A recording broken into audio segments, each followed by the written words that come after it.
Ahora sí, buenas tardes a los que recién se sumaron, ya estamos todos. Vamos a dar comienzo a la capacitación de consumidor financiero. Vamos a presentar a las disertantes del día de la fecha. María Celeste Peretti, abogada egresada de la UNC, maestrando en Derecho Privado de la Universidad Nacional de Rosario, titular de la Asociación de Usuarios y Consumidores Unidos, UCU, Delegación San Francisco, prosecretaria de FECACOR y vocal del directorio del Colegio de Abogados de San Francisco. También tenemos en el día de la fecha a Gabriela Anaí Abad, abogada egresada de la Universidad de Buenos Aires con diploma de honor, diplomada en Derecho del Consumidor, titular de la Asociación de Usuarios y Consumidores Unidos, UCU, Delegación CABA, miembro del Instituto de Derecho del Usuario y Consumidor del Colegio Público de Abogados de Capital Federal, autora de diversos artículos de doctrina en materia de estafas electrónicas, responsabilidad bancaria e inteligencia artificial. Desde ya, muchas gracias a todos por estar y a las chicas, a las doctoras por la disertación del día de la fecha. Tele, cuando quieras tomar la palabra y arrancar. Muchas gracias, Nay. Bueno, buenas tardes. Un placer nuevamente estar dando esta charla para el Colegio de Abogados de San Francisco, que siempre da espacio para estos temas del derecho del consumidor. Y así que agradecido con el directorio, también con el auditorio y con Gaby, mi compañera que expone también el día de hoy. Como siempre digo, ella es una pionera en toda esta temática en sí del consumidor financiero y específicamente en tema de phishing, así que, bueno, para mí es un placer estar en esta charla. Voy a comenzar hablando un poco del marco normativo del tema de hoy, vamos a llamarlo crédito para el consumo o consumidor financiero. Yo voy a hablar de la Ley de Defensa del Consumidor, y luego voy a darle la palabra a Gaby para que en este marco normativo general hable de disposiciones del Código Civil y Comercial, normativas del Banco Central de la República Argentina y también de la Carta Magna que ampara a los consumidores. En cuanto a la Ley de Defensa del Consumidor, encontramos en su artículo 3 que prevé una integración normativa con normas generales y especiales aplicables a las relaciones de consumo. Y específicamente ese artículo 3 nombra lo que es la Ley de Defensa de Competencia, que es la 25.156, y la Ley de Lealtad Comercial, que es la 22.802. Y es así como se estructura este Estatuto del Consumidor, que además de esas dos normas que mencioné, está el artículo 42 de la Constitución Nacional, los contratos de consumo y bancarios previstos por el Código Civil y Comercial de la Nación. Y a su vez, normas específicas, que entre las que voy a hablar es la Ley de Tarjeta de Créditos 25.065. Para que se pueda establecer este estatuto consumeril para estos consumidores financieros, es importante que se den tres elementos.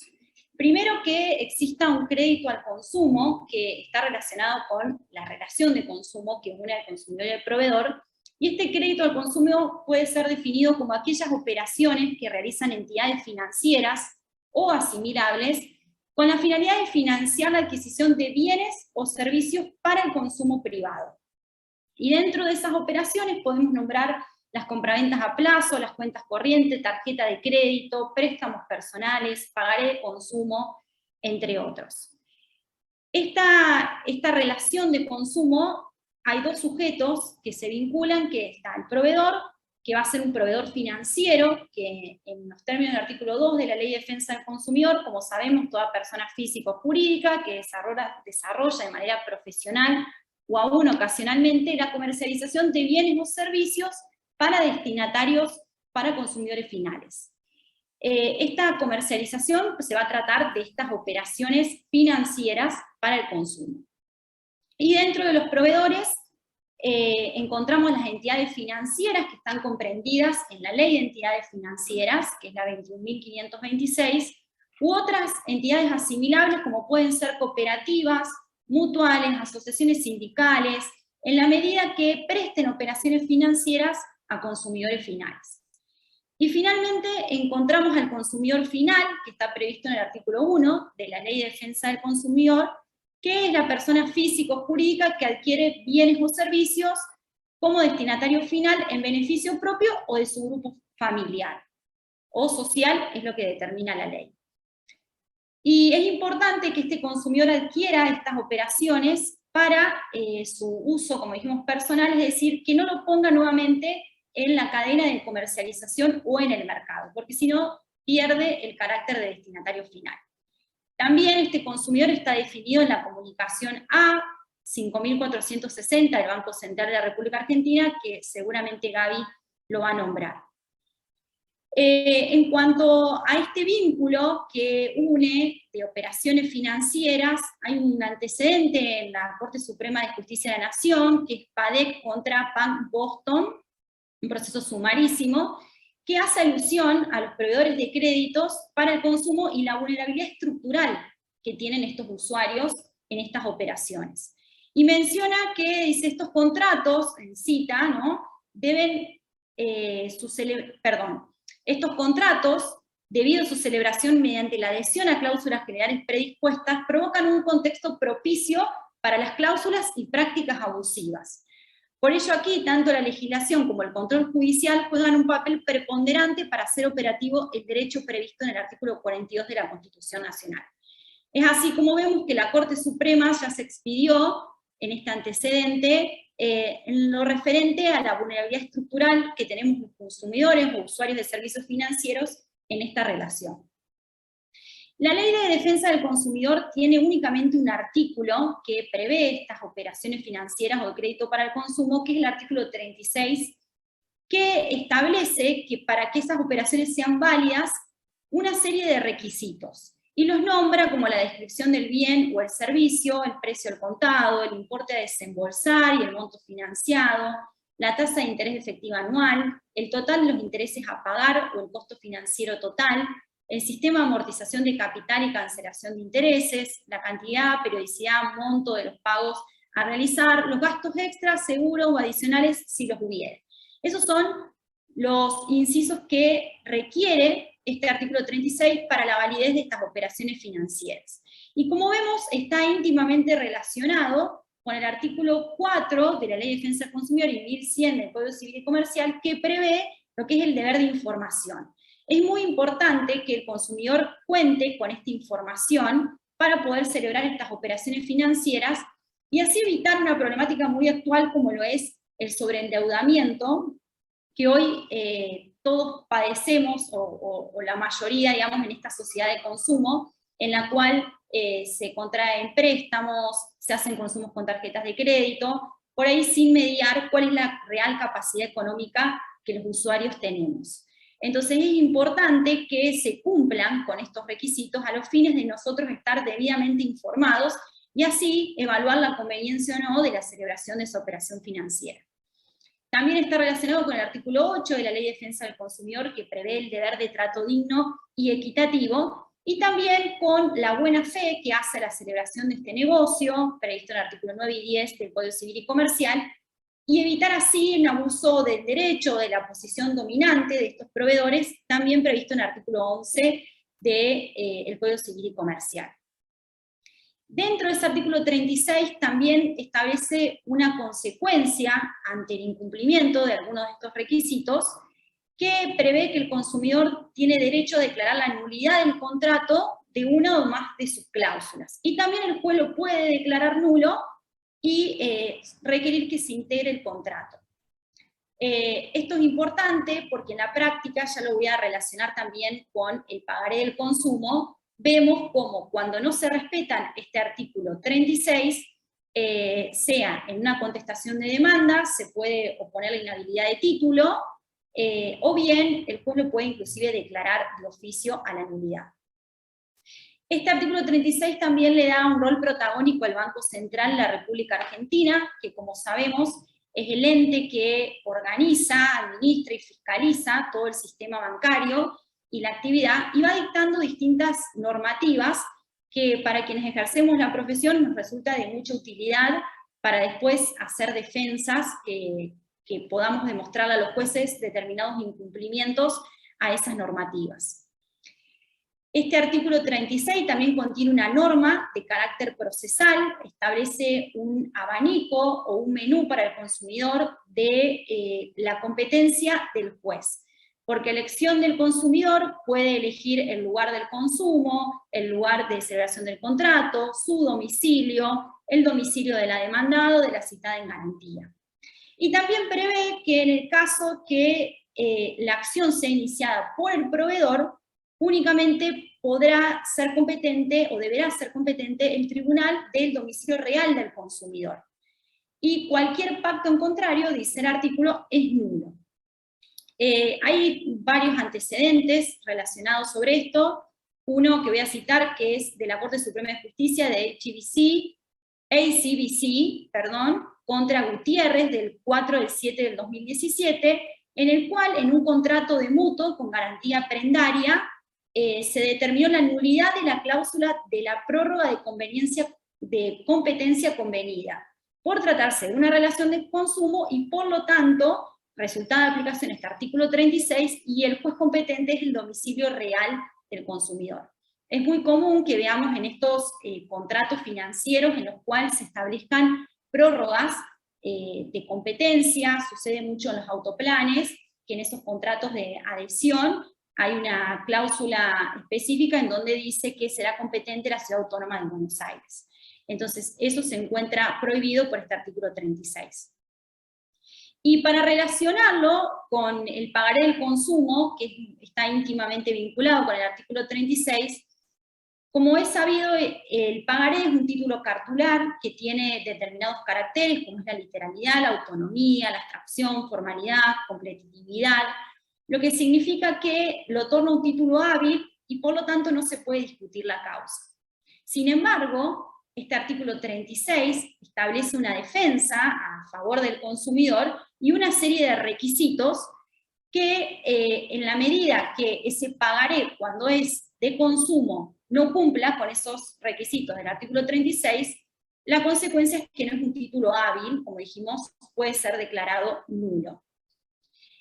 Existen, bueno, también varios antecedentes. Es muy común que planteemos esta inhabilidad de título al momento de contestar la demanda, y también ha sido declarado de oficio por el juez. Hay un precedente Banco de Galicia y Buenos Aires contra Dayan Ejecutivo, que es de la Cámara Nacional de Apelaciones del 2015, en donde el juez de primera instancia desestimó la ejecución hasta tanto no se desvirtuara esta presunción de existencia de una relación de consumo, o bien se adjuntara la documentación respaldatoria de la contratación. Vemos que en la práctica muchas veces se genera una duplicación de la deuda, porque por un lado tenemos un contrato de consumo que puede ser, por ejemplo, un préstamo o un mutuo, y a su vez también le hacen firmar al cliente un pagaré, porque justamente lo que buscan es que se ejecute de manera rápida. Lo cierto es que esta operatoria, bueno, es en fraude a la ley, y si no cumple con los artículos 36, la realidad es que se torna nulo, y es importante que el contrato sea integrado, es decir, que en la justicia podamos discutir la causa de esa contratación, y no que proceda el pagaré de consumo por vía ejecutiva. Bueno, hasta acá estaría la parte general. Gaby, si querés tomar la palabra. Bueno, Celeste, muchas gracias, muy claro. Bueno, principalmente quiero agradecer al Colegio de Abogados de San Francisco Córdoba por esta oportunidad, por esta charla, también a Celeste que me convocó. Así que bueno, la idea es complementar un poquito más lo que recién acaba de contar Celeste. Ella habló, bueno, principalmente de la Ley de Defensa del Consumidor, nombró al artículo 42 de la Constitución Nacional, que ese artículo es la base, podríamos decir, de todos nuestros reclamos, porque ahí establece los derechos fundamentales y principales que tenemos como consumidores. El derecho a la seguridad, a la información, al trato digno, a la protección de nuestros intereses económicos, y eso, bueno, va de la mano con el tema que vamos a ver hoy. Para seguir con el tema de la contratación bancaria, lo que no puedo dejar de mencionar es el antes y el después de la pandemia, ¿no? Ya antes de la pandemia estábamos en un proceso de prácticamente bancarización obligatoria, de avanzar en la masificación del acceso a los servicios financieros, bancarios, pero con la llegada de la pandemia todo se exponenció se acentuó enormemente y actualmente estamos básicamente, podríamos decir que nuestras vidas se encuentran digitalizadas, que encontramos diversos medios de pago, la financiación electrónica, estamos todo el tiempo ante un entorno digital y bueno, eso lleva por supuesto a ciertos riesgos, conflictos y desafíos que los distintos operadores del derecho tenemos que atender. Como recién bien avanzó Celes, habló de la 24240, mi idea es poder comentarles un poco qué dice el Código Civil y Comercial de la Nación y el rol que juega el Banco Central de la República Argentina, ¿sí?, en el marco de la contratación bancaria.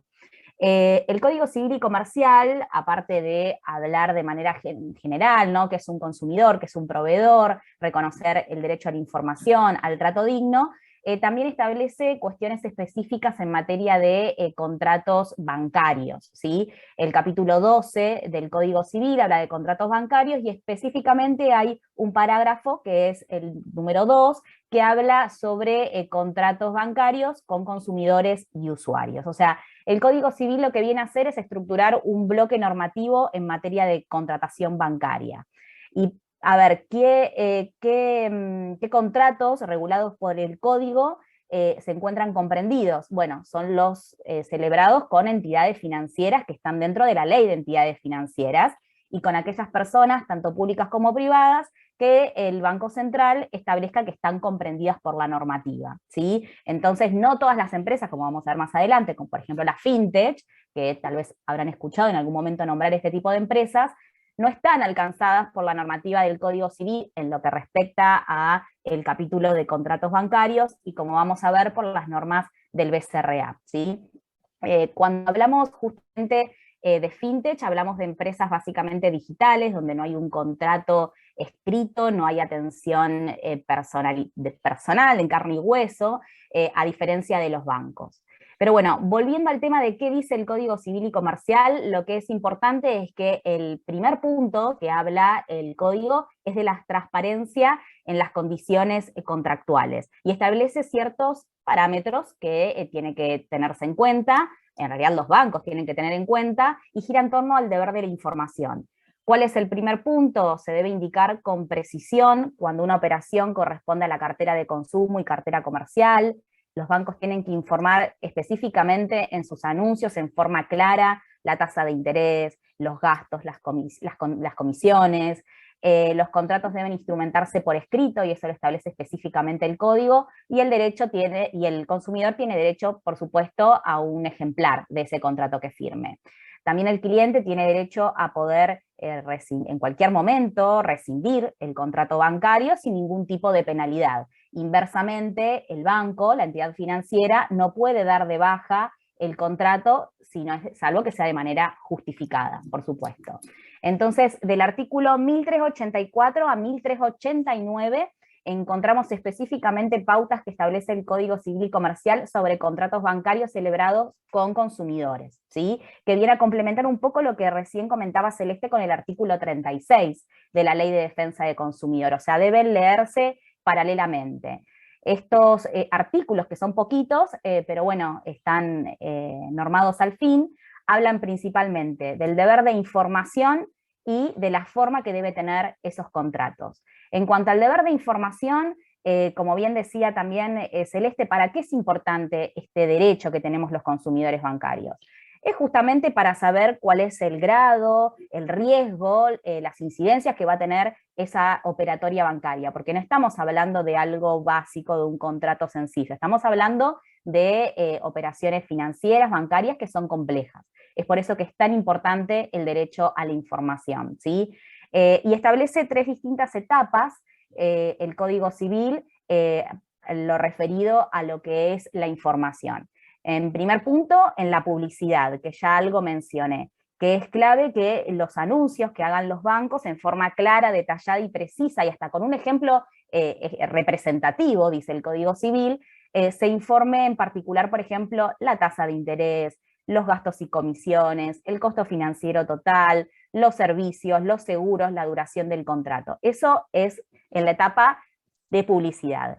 En la etapa precontractual establece el Código Civil específicamente que el banco debe proveer toda información que sea lo suficientemente robusta sobre las distintas ofertas existentes en el sistema dentro del marco del Banco Central de la República Argentina, para que el cliente las pueda justamente comparar todas esas distintas ofertas.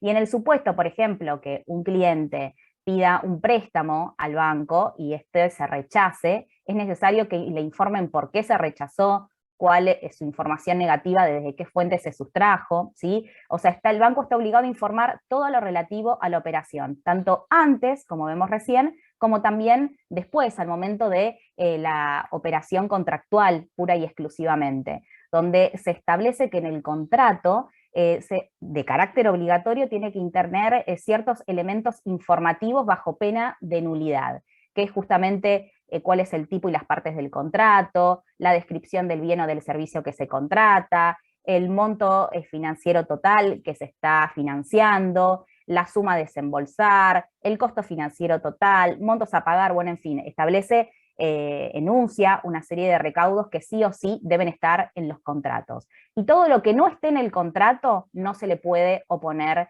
al consumidor, ¿sí? Y de hecho el artículo 1389 específicamente establece que son nulos aquellos contratos que no contienen información respecto al consumidor en cuanto al importe total del financiamiento, el costo financiero total y las condiciones de desembolso y reembolso. Esto bajo pena de nulidad, dice el código. Entonces vemos la preponderancia que tiene el derecho a la información y el deber, o sea, la magnitud de la obligación, por otro lado, que tienen las entidades financieras. Y en cuanto a la forma del contrato, también ya lo adelanté, específicamente el código lo que establece es que tiene que ser de manera escrita y que se le tiene que dar una copia al consumidor. En el caso en que, a ver, no esté escrito, tampoco es que es bajo pena de nulidad, es una solemnidad, pero la realidad es que, vuelvo a lo mismo, no se puede oponer al consumidor aquellas cuestiones que no estén expresamente establecidas en el contrato que celebra con el banco, ¿sí? Entonces, acá ya le hicimos con Celeste la introducción, Ley de Defensa del Consumidor, el Código Civil y Comercial, siempre la reina madre, la Constitución Nacional con el artículo 42, y bueno, y ahora vemos cuál es el rol que juega el Banco Central. El Banco Central es la autoridad de contralor de la Ley de Entidades Financieras, ¿sí? Que vela justamente por su buen funcionamiento, y lo que tiene es que tiene determinadas comunicaciones, dictó de determinadas comunicaciones que atañen a los derechos de los consumidores y de los usuarios. Específicamente tenemos la comunicación que se titula Protección de los usuarios de servicios financieros, que es la comunicación 5388, que bueno, se sancionó en el 2013, pero constantemente va sufriendo alteraciones, modificaciones, y actualmente la última modificación, si mal no recuerdo, es de la comunicación 7249.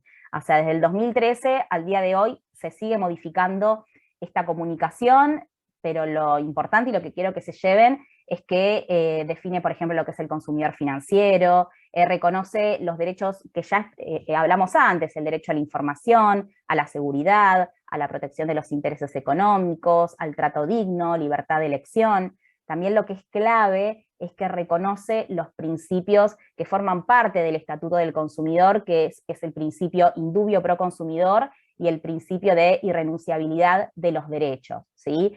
Cuando me refiero a la irrenunciabilidad, es decir, que todos los derechos que tenemos consagrados como consumidores no se pueden renunciar, ¿sí? También regula el tema de las cláusulas abusivas, de los seguros, del tema de atención al cliente, o sea, esta norma es muy rica en cuanto a toda la normativa que contiene.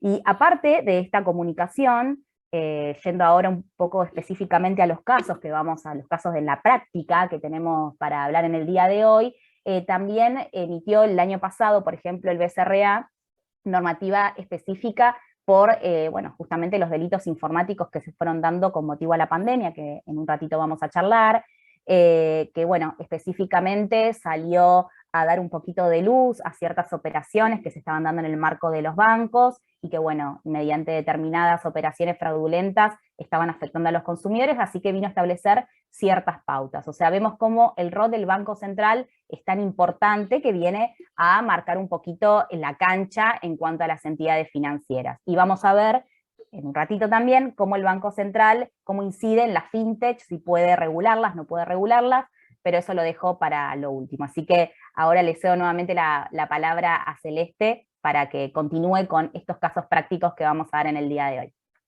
Muchas gracias, Gaby. Bueno, ya hablando de la parte específica, voy a comenzar con tarjetas de créditos y voy a plantear algunos supuestos que se suscitan en la práctica vinculados a este contrato de tarjetas de crédito, y luego voy a hablar de los cajeros automáticos y también las problemáticas que se pueden relacionar con ellos, con su uso. La tarjeta de crédito, la ley de tarjetas de crédito, que es la número 25.065, en su artículo 3, establece que las normativas de la ley de tarjeta de créditos además se van a integrar con las normas del Código Civil y Comercial y con la Ley de Defensa del Consumidor. Y en igual tenor, como nombré al principio, el artículo 3 de la Ley de Defensa del Consumidor también establece esa integración normativa con el Código Civil y Comercial y con normas específicas, entre ellos se encuentra esta Ley de Tarjeta de Crédito. Entonces vemos que el usuario de tarjeta de crédito cuenta con dos normas que son de orden público y que lo amparan en este contrato de tarjeta de crédito. En cuanto a los sujetos comprendidos por la ley de tarjeta, encontramos que en su artículo 2 prevé una serie de sujetos, pero no se encuentran lo que son las administradoras de las tarjetas de crédito. El artículo, perdón, no 2, el artículo 3 de tarjeta de créditos enumera quiénes son los sujetos, y entre ellos se encuentra el emisor, que es la entidad financiera o bancaria que emite la tarjeta de crédito, el titular de la tarjeta de crédito, que es aquel que hace uso y es el responsable de los consumos y de los cargos, el titular adicional, que es aquel que está autorizado por el titular de la tarjeta de crédito para el uso de ese plástico de extensión, y encontramos al proveedor o el comercio adherido, que es aquel que en virtud de ese contrato que celebró con el emisor proporciona bienes y servicios a favor del usuario, pero no regula nada vinculado con la administradora de las tarjetas de crédito. Como administradora podemos nombrar a Prisma Medio de Pago, Visa, que ahora tengo entendido que es lo mismo, Mastercard, que estas administradoras son fundamentales porque también fiscalizan todo el sistema de tarjetas de crédito y tienen una conexidad contractual con el banco emisor. El interrogante que se plantea con esto es: ¿qué sucede con el usuario cuando tiene que hacer algún reclamo por el uso de la tarjeta de crédito y desea reclamarle, bueno, no solo al banco emisor, sino también a la administradora de la tarjeta de crédito? ¿Es responsable? Bueno, la respuesta que se impone es sí, es responsable, en virtud de que, si bien no está previsto por la ley de tarjeta de crédito, sí es una proveedora, en los términos del artículo 2 de la Ley de Defensa del Consumidor, interviene en toda la cadena de comercialización, porque como sabemos, tiene una conexidad contractual con el banco emisor, y es solidariamente responsable por el artículo 40 de la Ley de Defensa del Consumidor. Además de esta conexidad contractual, también las administradoras realizan lo que es un clearing de las liquidaciones entre la entidad emisora y pagadora, y cobran una comisión por ese clearing. Y también colocan en el plástico su marca, con lo cual genera una relación de confianza con el usuario, y toda esa conjunción les hace solidariamente responsables junto con la entidad bancaria.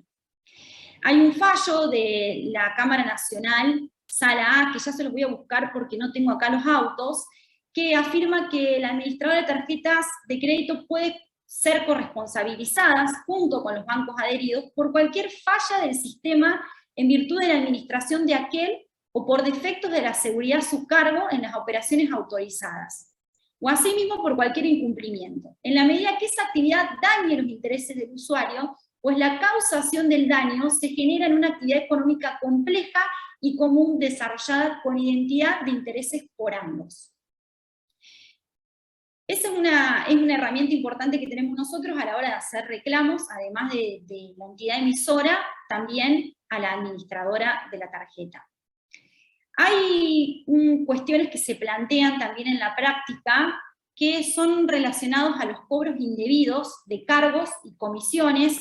Para dar ejemplos voy a puntualizar en dos, que es un cargo por gestión de cobranza y comisión por exceso de compras. También están los seguros no contratados, que son aquellos cargos o comisiones que el usuario no contrató y que de repente cuando está revisando el resumen, inclusive los clientes vienen y también te consultan, no entienden en qué concepto le están cobrando, de qué se debe esa comisión, a qué se debe ese cargo. Entonces es muy importante poder comprender bien qué es lo que te están cobrando y también conocer cuáles son las herramientas para poder desconocerlos.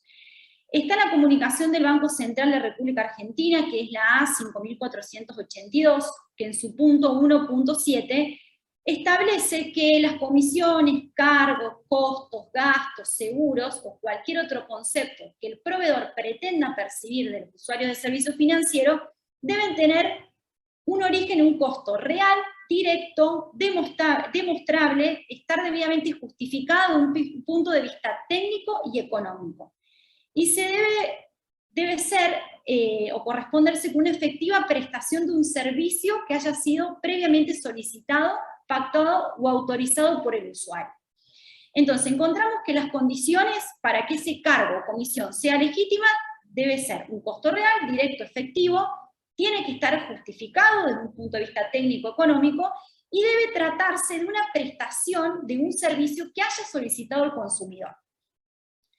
Esto es importante también poder distinguir qué son las comisiones y qué son los cargos. Las comisiones son los servicios que la entidad financiera efectivamente presta al consumidor, y el cargo son servicios que prestan terceros, como ser servicios postales, compañías de seguro, escribanía, registro de propiedad, entre otros.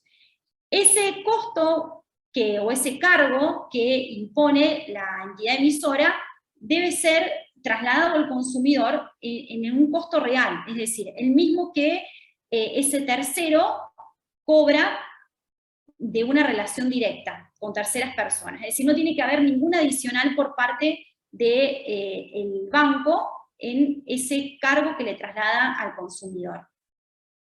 Esto es importante, esta normativa, para poder entender, bueno, qué es un cargo, qué es una comisión y qué características o condiciones tiene que tener, porque como les decía, en la práctica se suscitan dos ilegalidades. Una de ellas es, para dar un ejemplo, el cargo de gestión de cobranza.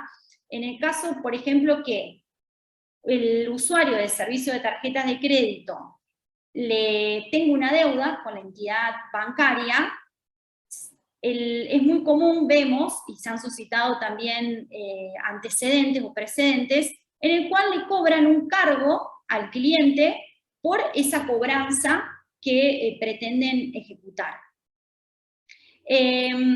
Con respecto a este cargo, si bien tiene como característica que cuando le llega al consumidor, en el resumen, es un monto chico, por eso a veces no lo puede llegar a percibir, la realidad es que en su cantidad o en su caudal se tratan de recaudaciones millonarias que obtienen estas entidades bancarias o financieras. Hay dos antecedentes, uno es Raspanti, en donde se acreditó que en el plazo de 3 años en concepto de cargo por gestión de cobranza, la empresa Claro cobró la suma de 279 millones de pesos. Y también en otro, que es Usuarios y Consumidores Unidos contra Compañía Financiera Argentina S.A., la empresa Efectivo sí admitió en su contestación de demanda que por ese cargo había contratado a otra empresa del mismo grupo económico, se llama Cobranzas y Servicios S.A., y que la misma había recaudado la suma de 14 millones de pesos. Entonces vemos que si bien en la individualidad el monto es chico, en su conjunto se tratan de montos millonarios que pueden percibir.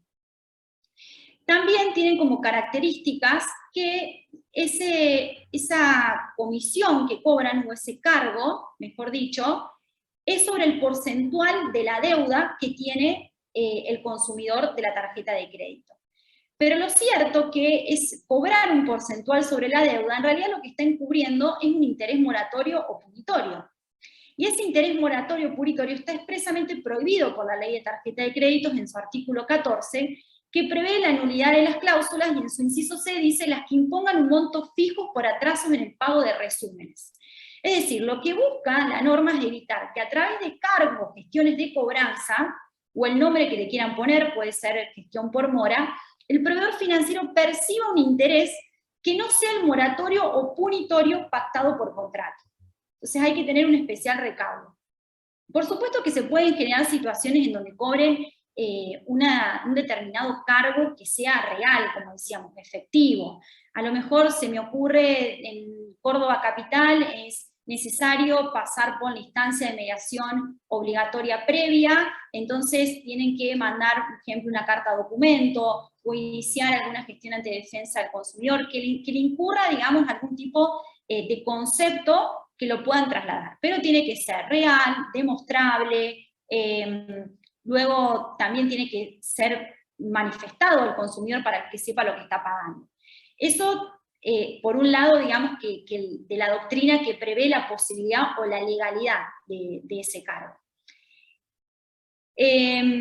Lo cierto también es que hay una doctrina que es más consumeril, en la cual obviamente siempre nos vamos a enrolar nosotras, en donde afirma que esa gestión de cobranza extrajudicial no son necesarias para ejecutar ese crédito a estos deudores morosos, porque en la gran mayoría de los casos estos contratos ya se pacta una mora automática al vencimiento del pago, inclusive también lo prevé el Código Civil y Comercial en el artículo 886. Entonces, si ya se genera una mora automática, no sería necesario realizar esta gestión de cobranza extrajudicial, con lo cual es a todas luces ilegal o ilegítimo ese cargo que le quieren transmitir o trasladar al consumidor. Hay un antecedente en la Cámara Nacional de Apelaciones, en lo civil y comercial, que es Usuarios y Consumidores Unidos contra Sistemas Unificados de Créditos Dirigidos, que es un fallo del 16 de abril del 2019, en donde lo que afirmó la Cámara es que la diligencia de cobranza no constituye una prestación de servicio al consumidor, por lo que su costo debería ser asumido por la entidad emisora de la tarjeta, en tanto que de otro modo se configuraría un interés moratorio encubierto, que vendría a incrementar sin base legal los réditos de la empresa. Y afirma, dice, en nuestro sistema los conceptos de gestión por mora y similares no se corresponden a un servicio al consumidor, sino a un gasto del proveedor, y su problema está dado en que las gestiones de cobro son inherentes a la comercialización de préstamos, y en la práctica se corresponden a gestiones meramente operativas e innecesarias para el logro del pago, que no deben ser trasladadas al consumidor. Hasta ahí tenemos lo que son estos cargos por gestiones de cobro extrajudicial. También vemos en la práctica problemas vinculados a comisiones por exceso de compra, es decir, también hay, cuando uno recibe, nuevamente vamos a plantear el ejemplo, el resumen de la tarjeta de crédito y recibe un concepto que es comisión por exceso de compra, se relaciona con que, como sabemos, nosotros para el uso de las tarjetas de crédito tenemos un límite, y en lo que se exceda ese límite, aparentemente muchas entidades bancarias cobran esa comisión por exceso de compra. Bueno, no aparentemente, sino que se ha dado en la práctica. Y lo importante de esto es que se estableció que, primero, como cuestión liminar, podemos saber que este exceso en la compra, la lógica nos dicta que si la propia entidad financiera te admitió comprar más de lo que tu capacidad financiera daba, es porque ellos están asumiendo que vos tenés esa capacidad de pago. Eso por un lado. Y por otro lado, también no se corresponde con un servicio que el cliente haya solicitado, y entonces no estaría dada la legalidad de este concepto. Ellos mismos, obviamente, cuando analizan cuál es la capacidad financiera de uno, el hecho de que nosotros nos excedamos en el límite de compras, significa que ellos nos están autorizando a dar un crédito extra, con lo cual no se justifica que cobren una comisión en el caso que se exceda ese límite. Y el Banco Central de la República Argentina emitió un comunicado para tratar de resolver esta problemática, en donde expresamente prohíbe afirma que la comisión por exceso de límite de compra o de financiación en tarjeta de crédito se consideran no admitidas, están expresamente prohibidas. También vemos muchos seguros que llegan en concepto de no solicitados por los clientes, son cargos automáticos que también pueden ser impugnados. Y en cuanto a la impugnación de estos consumos, la ley de tarjeta de créditos, bueno, del artículo 26 al 30 establece un mecanismo para impugnar estos consumos. Es bastante clara la norma en el sentido de cómo es el procedimiento. Desde el momento que recibimos el resumen tenemos 30 días para cuestionar esa liquidación, luego el banco tiene otros 7 días para acusar ese recibo, y en 15 días el emisor tiene que pronunciarse, si se tratan de operaciones locales o si son extranjeras tiene 60 días, sobre esa impugnación que el usuario realiza, y corregir errores, realizar aclaraciones. El efecto que tiene estas impugnaciones de resúmenes de tarjetas es impedir la vía ejecutiva, que está establecido en el artículo 39 de la Ley de Tarjetas de Crédito, excluye la posibilidad de aplicar intereses punitorios, el artículo 19 y 23 de la ley, y el usuario puede usar regularmente la tarjeta mientras dure el proceso de impugnación, y a su vez el emisor tiene derecho a exigir el pago mínimo de la tarjeta. Eso es el artículo 28. Lo importante, y volviendo a la cuestión del plazo, como dijimos, una vez que el banco da las explicaciones, sea en 15 o en 60 días, si son operaciones locales o en el exterior, el titular debe manifestarse en el plazo de 7 días de recibida. Si en ese plazo no se manifiesta con respecto a las explicaciones dadas, se entiende que son consentidas, tácitamente aceptadas. En el caso que las rechace, luego tiene que ser fundado en un plazo de 10 días hábiles, y ahí ya finalizaría el procedimiento y quedaría ya expedita las acciones judiciales para las partes. ¿Qué es lo importante de esto que también se presenta en la práctica? Es qué sucede con aquellos consumos que uno no haya realizado, o lo que son los cargos automáticos. El cargo automático, como dijimos, pueden ser estas comisiones, pueden ser seguros, pueden ser cobros, que el consumidor no realizó y sin embargo recibió en el resumen de la tarjeta.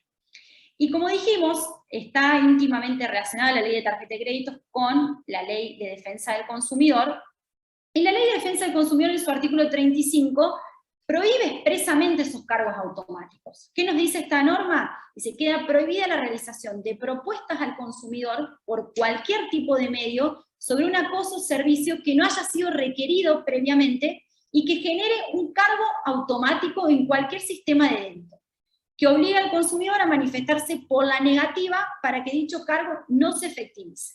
Bien, entonces, ¿qué nos dice la norma?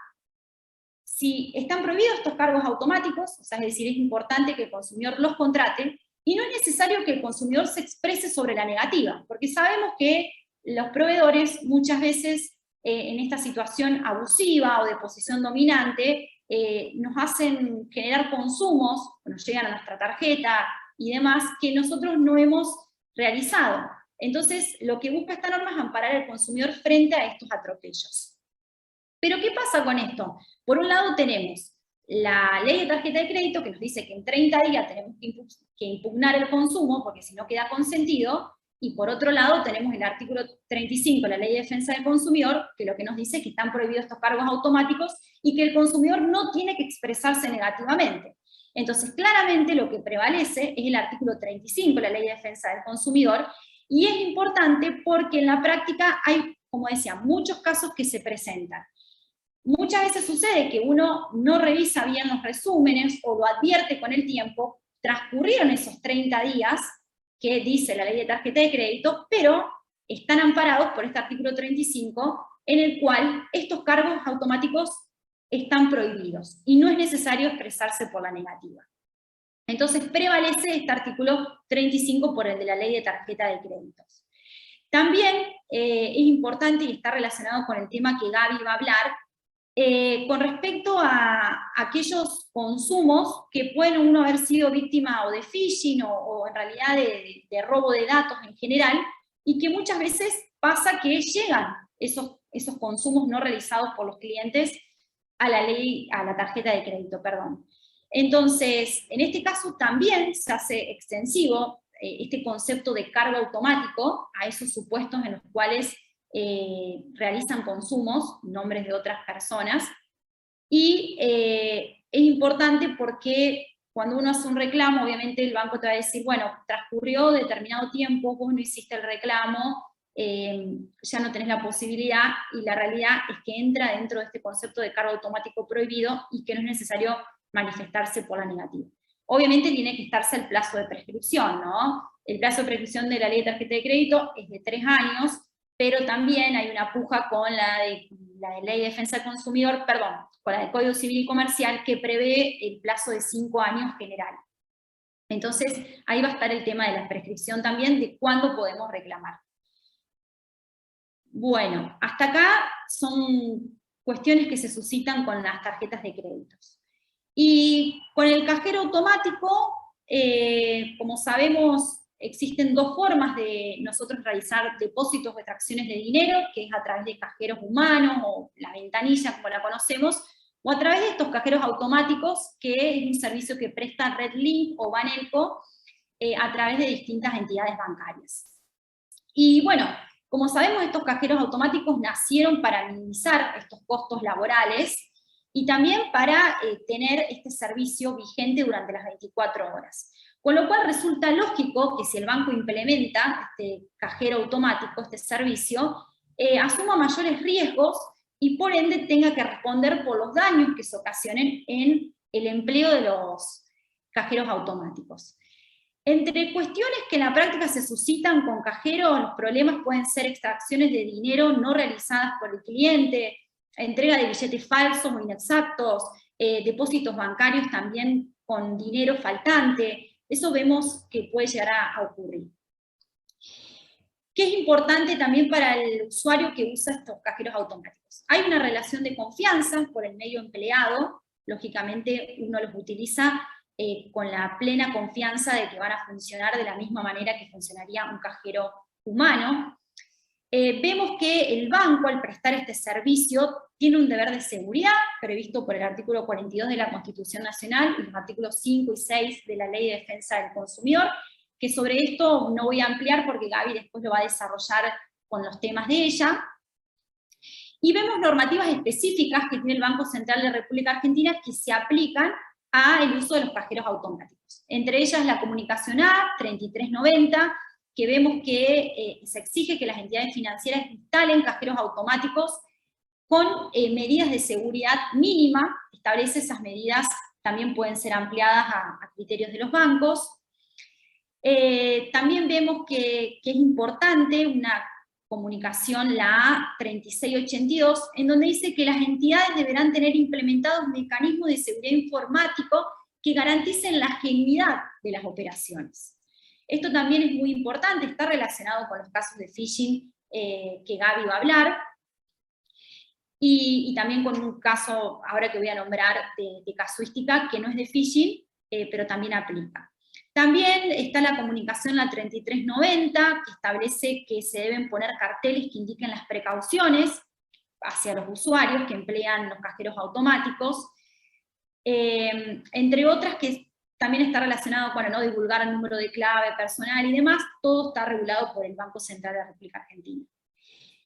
Tiene una consecuencia importante también que se aplique al cajero automático todo el Estatuto Consumeril, que como sabemos el artículo 53 de la Ley de Defensa del Consumidor y 1735, que establecen las cargas dinámicas de la prueba.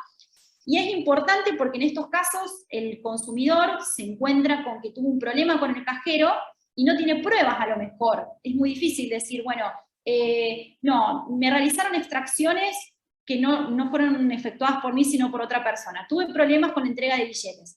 Hay mucho problema de probanza con el usuario que denuncia. Entonces, por esta carga dinámica de la prueba, es importante que la entidad financiera pueda aportar toda la prueba que tenga a su alcance, que obviamente es el cajero automático, todo su sistema de cajero automático, la cámara frontal que tiene el cajero, las cámaras de seguridad que están en la sala.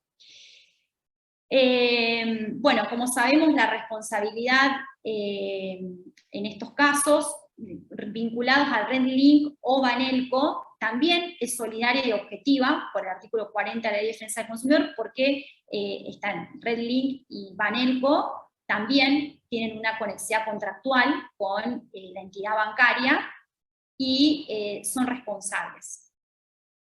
En cuanto a los fallos vinculados con cajeros, voy a nombrar dos. Hay uno de la Cámara Cuarta de Apelación en lo Civil y Comercial de Córdoba, que es Heroles contra Banco de la Provincia de Córdoba, que es del 20 de febrero del 2014, que se trata de un caso en donde una señora fue a realizar una extracción a su cajero automático, después volvió a los 15 días y se encuentra con que cuando va a realizar una segunda extracción no tenía más dinero en su cuenta. Y le llama la atención porque ella tenía presente que tenía plata en su caja de ahorros. Entonces, cuando hace las averiguaciones, advierte que se habían realizado 2 extracciones que no habían sido efectuadas por ella. Entonces, cuando pone a realizar averiguaciones, se da con que esas extracciones las había realizado una tercera persona sin su consentimiento, y aparentemente que es porque el sistema de el cajero automático quedó abierto. Entonces cuando ella se retira, la primera vez que va al banco, luego esta persona va y logra hacer 2 extracciones. Eso es lo que surgieron de las probanzas. Entonces, en este caso, el banco condena la Cámara condena al Banco de la Provincia de Córdoba. En una primera instancia sale desfavorable y después la Cámara da vuelta al fallo, y lo ordena pagar, bueno, en ese caso era en el año 2014, hicimos 1.300 pesos en concepto de daño patrimonial y 10.000 pesos en concepto de daño moral. Y lo que dice los camaristas, que como es importante, que los bancos al reemplazar los cajeros humanos por automáticos, la entidad debe otorgar al cliente la misma seguridad que existe si la operación se hubiese hecho a través de cajeros humanos. Y eso con respecto a este fallo. También esto que me quedaba pendiente, aplicaron la inversión de la carga de la prueba y establecieron que era importante porque lo que le dijeron a la entidad bancaria es que debe contar con un sistema de videograbación que permite identificar a las personas que realizan las operaciones en cada uno de los cajeros. Esto se debe a que es muy común también que por disposición del Banco Central de la República Argentina, la videograbación del cajero automático tiene que tener una vigencia de 60 días, nos dice. Porque después se regraba ese video. Pero lo cierto es que cuando un usuario sufre algún problema con el cajero automático, en este caso le han robado, le hicieron 2 extracciones ilegítimas, la clienta hizo enseguida la denuncia ante el banco de fraude.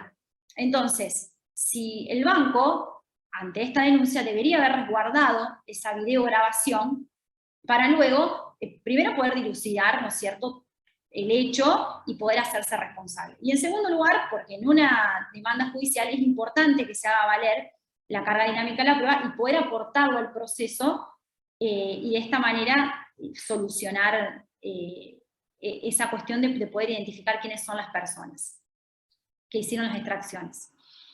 Y luego hay otro fallo que es de la Sala 1 de la Cámara de Apelaciones en lo Contencioso Administrativo Tributario de Cava, que es Banco de Río de Plata, S.A., es un fallo del 2003, y en este caso se reclamó el faltante de dinero de un depósito realizado por cajero automático, y los camaristas expresaron que todo cajero automático donde se efectúa el depósito es un mecanismo dispuesto por el banco, quien tiene bajo su exclusiva y excluyente responsabilidad el control de los depósitos efectuados por este medio. Era quien debía acreditar al banco que al momento de abrirse el sobre de depósito de la denunciante se detectó que existía una anomalía. Debería haberlo identificado. Entonces, bueno, hasta acá sería también lo de cajero automático. Gaby, te cedo la palabra. Bueno, Ceres, gracias.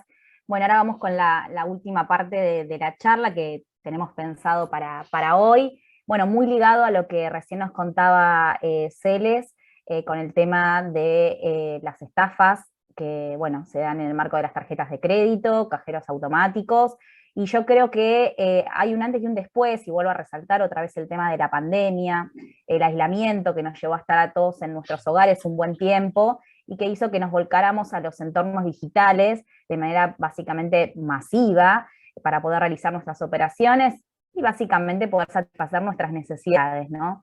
Entonces, como siempre digo, la pandemia vino a ser tierra fértil para que se realicen distintos delitos informáticos.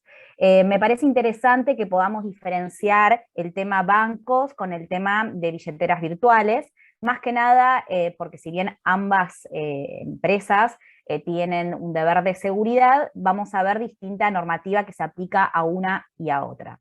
En el caso de los bancos, bueno, los que están escuchando tal vez en algún momento, si no fue que les tocó a alguien en el estudio, un caso particular, porque lo escucharon en el noticiero, porque le escucharon que le pasó a un familiar, a un amigo, lamentablemente durante la pandemia, de hecho en el 2020 hubo un 3000% de aumentos en materia de accesos indebido a cuentas. Justamente en el marco de esta pandemia y aislamiento y que nos volcamos, por ejemplo, a las redes sociales, los bancos, las primeras 2 semanas desde que se declaró la pandemia, los bancos, si ustedes recuerdan, estaban cerrados, no había sucursal, no había atención al cliente. Entonces lo que ofrecían era canalizar, por ejemplo, sus consultas a través de las redes sociales, Instagram, Facebook, Twitter.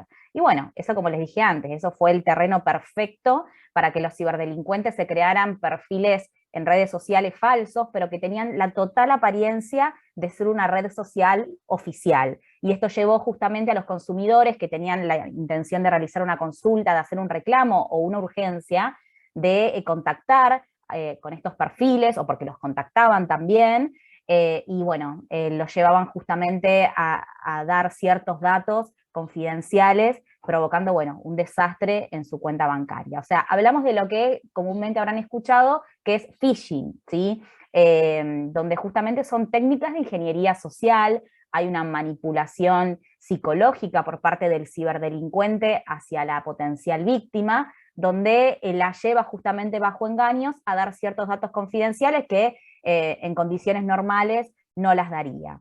¿Y qué provocó esto? Bueno, esto provocó justamente un desastre en cuanto a estafas, porque hubo cientos de consumidores afectados, que bueno, víctimas justamente de un engaño, y también de la mano con la falta de educación y de capacitación por parte de los bancos de cómo se utilizan los medios electrónicos, provocó justamente que el ciberdelincuente ingrese en las cuentas de los consumidores y provocaran, por ejemplo, al principio de la pandemia, la solicitud de préstamos preaprobados, la sustracción de fondos propios, tanto fondo en pesos como en dólares. Ustedes dirán, pero dólares, sí, los dólares que tenían depositado tal vez en su caja de ahorro en dólares, los especificaban y también los transferían a cuentas de terceros, compra de bienes, pago de servicios, o sea, un montón, hablando mal y pronto, de operaciones que, bueno, jamás fueron consentidas ni autorizadas por el consumidor. Y con las billeteras virtuales, no sé si podríamos decir que pasa lo mismo, porque en realidad se da en otro tipo de contexto las estafas, por ejemplo, ante un QR que nosotros escaneamos y es falso o está adulterado, y eso hace que puedan ingresar a nuestra plataforma, o bien, y bueno, lamentablemente lo que es más común es con el robo del celular. Con el robo del celular justamente lo que hace el delincuente es poder ingresar a la plataforma, que es el día de hoy que no terminamos de definir cómo ingresaron, pero bueno, terminan ingresando a la plataforma y realizando diversas operaciones que ahora vamos a ver. Pero justamente las billeteras virtuales, cuando hablamos de billeteras virtuales, para que les sea familiar el término, hablamos por ejemplo de Mercado Pago, hablamos de Ualá, de cuenta DNI, de Modo, Naranja X, son las billeteras virtuales más conocidas. Y cuando hablamos justamente de billeteras virtuales, hablamos de la fintech, como les decía antes, de empresas digitales donde no hay un contrato escrito de manera presencial, no hay una sucursal, no hay alguien que te atienda de carne y hueso, sino que todas las operaciones, tanto el alta como la baja y el desarrollo de la operación, es a través de medios digitales, a través de plataformas digitales en la computadora o en el celular, ¿sí? Y justamente hubo un aumento exponencial durante el 2020 y 2021 con el uso de estas billeteras virtuales, con la facilidad que da, ¿no? De poder hacer operaciones, pago de servicios. De hecho, no es necesario que tengas tus tarjetas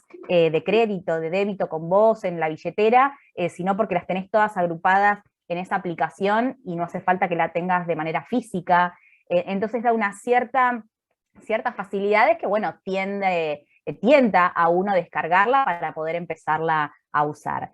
Entonces, pensemos, ¿no? Ante una estafa, ya sea en el marco de un banco, en una cuenta bancaria, como una billetera virtual.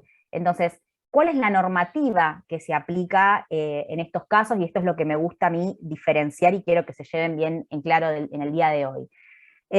Los bancos, aparte de estar regulados obviamente por tener las obligaciones que establece la Ley de Defensa del Consumidor, el Código Civil y Comercial, obviamente el artículo 42 de la Constitución Nacional, está también regulado por el Banco Central de la República Argentina, por formar parte de la Ley de Entidades Financieras. Entonces, toda la normativa que vamos a ver del BCRA se le aplica a los bancos. No así a las fintech, a estas billeteras virtuales, a Mercado Pago, para hablar mal y pronto. No tienen una regulación específica, no tienen un órgano de contralor, como ocurre con los bancos, y justamente hay una puja entre los bancos y las billeteras virtuales, porque los bancos dicen, a ver, tenemos una fiscalización continua del BCRA, mayores costos, mayores cuestiones burocráticas, administrativas, y la fintech, es decir, las billeteras virtuales, aparecen en la vida de los consumidores sin ningún tipo de fiscalización y de control, o sea, con menores costos. De hecho, por eso también la explosión de los préstamos preaprobados y las estafas por préstamos preaprobados, porque justamente los bancos quisieron empezar a competir con estas fintech que te dan un préstamo con la sola acreditación del DNI, cuando antes sacar un préstamo en un banco, más que nada había que dar casi hasta el grupo sanguíneo, y ahora era tan fácil a un solo clic, que eso terminó siendo un dolor de cabeza. Pero a ver, esto quiere decir que las fintech, ok, no tienen una regulación específica, pero igualmente como proveedores tienen un marco jurídico del cual no pueden escapar. Ese marco jurídico, volvemos a lo mismo, artículo 42 de la Constitución Nacional, que esa tiene que ser la base de todos los reclamos que hagamos, la Ley de Defensa del Consumidor y el Código Civil y Comercial de la Nación, ¿sí? Tengan en cuenta que siempre que hay un consumidor y un proveedor, que en este caso sería la fintech, va a estar alcanzado por todo el estatuto consumeril. Como les dije, no por las normas del BCRA, pero sí por todo el resto. Bien. Y bueno, y ahora lo que nosotros nos tenemos que preguntar es, ¿existe responsabilidad en caso de una estafa por parte de estas empresas, de los bancos, de las fintech? Y bueno, lo que tenemos que tener en cuenta es que ambos tipos de entidades, tanto las fintech como los bancos, tienen en cabeza el deber de seguridad, y eso no hay ningún lugar a dudas. Los bancos por lo que establece el Banco Central, por el artículo 5 y 6 de la Ley de Defensa del Consumidor, por obviamente el artículo 42 de la Constitución Nacional, y por lo mismo también las empresas fintech tienen este deber de seguridad que deben cumplir como proveedores de bienes y servicios, ¿no? Y además tengamos en cuenta que las plataformas y las aplicaciones que ponen a disposición de los consumidores, poner a disposición entre muchas comillas, porque en realidad terminan obligando, imponiendo a las personas a utilizar las aplicaciones. Ya hoy en día es mínimo lo que uno puede hacer en sucursal y prácticamente todo se hace a través de la plataforma o de la aplicación. Entonces te inducen, por decirlo de alguna manera, a que operes mediante esas plataformas. Entonces, estas plataformas son creadas, son diseñadas, son actualizadas, son perfeccionadas por los bancos. Y estas plataformas en sí se los tiene que considerar como una cosa riesgosa y de acuerdo al artículo 1757 del Código Civil y Comercial de la Nación, que específicamente establece que toda persona responde por los daños causados por las actividades que sean riesgosas o peligrosas por su naturaleza, por los medios empleados o por las circunstancias de su realización. Y lo que es clave acá es que la responsabilidad es objetiva. ¿Qué quiere decir con esto? La obligación de seguridad es de resultado, ¿sí? Entonces, por eso el banco o la fintech no se puede escudar en decir, yo puse medidas de seguridad y la persona las vulneró, yo fui diligente en mi accionar, porque ahí ya nos vamos por el factor subjetivo. Acá la responsabilidad es objetiva y deben responder.